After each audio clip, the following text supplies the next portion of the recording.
So I'm in Castel Gandolfo, where we've been celebrating the 10th anniversary of the encyclical by Pope Francis, Laudato Si. And I discovered this morning that it's the 10th anniversary of his teaching on the importance of loving the environment as creation and understanding the sacredness of and the beauty of this world. That's 10 years, but it's 800 years since St. Francis wrote his canticle on creation, which was the inspiration for Pope Francis. And I thought, here we are 800 years, and we are still reflecting on the meaning of our home, our planet, and our place in creation.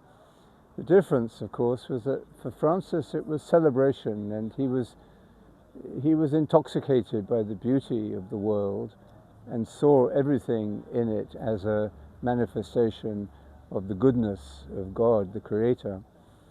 And today we have to see the beauty, and here in Italy it's not difficult to feel the beauty of the natural world. But what we're more likely to feel here is a kind of a lament for the damage that we have done already to this beautiful work of creation.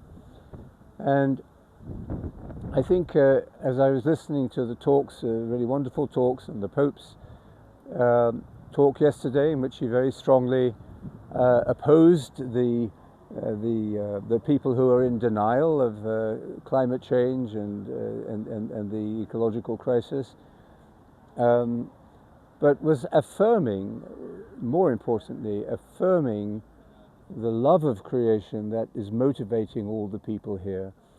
And that's the real energy that I think has to be released if any work that we do for the good of others, for social justice, for art, for the work for the environment, that any work that we undertake ideally needs to be motivated first of all by love.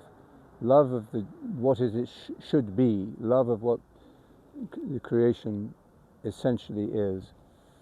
And as I was meeting many people here who share that love, and also a very strong active commitment to doing something, I think I realized the link between this work of the environmental movement with our community of meditation. There's a very real and direct link there, and I think it's a link that we should make more obvious, more stronger, and more evident, because if you're involved in any very active work, two things can happen. You become distracted eventually by the amount of work, because no one can do everything, so you get exhausted or you get burned out, or you become cynical because you see that it's not working and people are not being persuaded.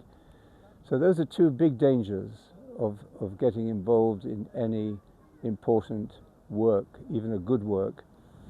And I think we need meditation to keep ourselves humble in the work, centered in reality, not in our own limited projects and so on. And the contemplation always has to be the source of our activity. If the link between contemplation and activity is broken, as of course it usually is in our world, if it's broken, then the work itself is going to suffer. It's going to become disrupted or dysfunctional. So we need to keep this connection, and if you ask me how can we do it, I don't have an easy answer to that, because it's obviously easier for us all to work, to do things, to make a noise, than it is to build into our daily lives a commitment to silence and stillness and simplicity. But there are many people here, and I think many people in the world, who feel that connection and the need for that connection.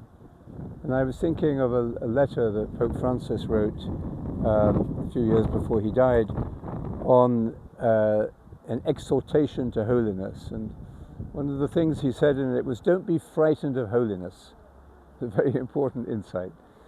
You know, we think, oh, I don't want to be holy because then I'll lose my energy, or I'll lose the love of life, or I'll become a pious saint. And he understood that was not what holiness is about.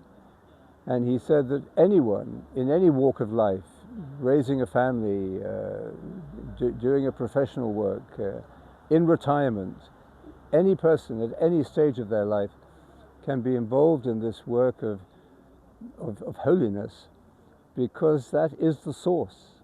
That is the source of grace, and the source of that positive energy of love. So, and he said, you know, every form of life, you know, if you're raising a family in difficult circumstances with not enough money to put food on the table, and you're working very hard, to the whatever extent as possible, make time every day for silence and solitude. And I think that is John Main's profound insight into the challenges of our time, that we don't have to be superhuman, we don't have to do something that is beyond us, but it is not beyond us to take these moments of meditation morning and evening.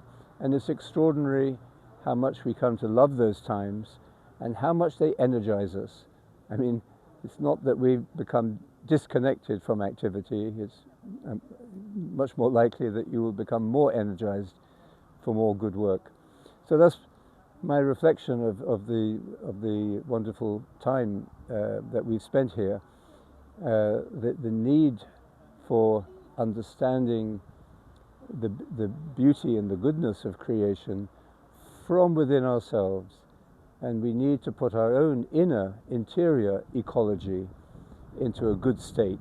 We need to save our own climate too. We need to save our own health interiorly, if we're to be able to serve the beauty of creation around us.